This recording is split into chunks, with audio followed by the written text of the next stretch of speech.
Evet değerli takipçiler, bir projeyi daha burada müşterimize başarıyla teslim ettik. Bugünkü projemiz 600 wattlık 10 adet panel, 2.2 kW motorumuz var. Panellerimizi hemen bu şekilde montaladık.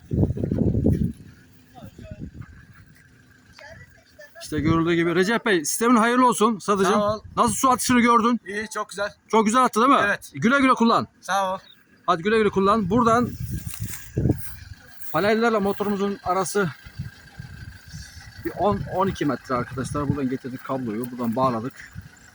Demin zaten startı verdik. Tulumbamız burada zaten.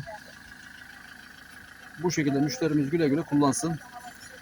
Bir dahaki videolarda, bir dahaki projelerde görüşmek dileğiyle. Bizi YouTube, Facebook, TikTok gibi sosyal medyadan izleyebilirsiniz arkadaşlar.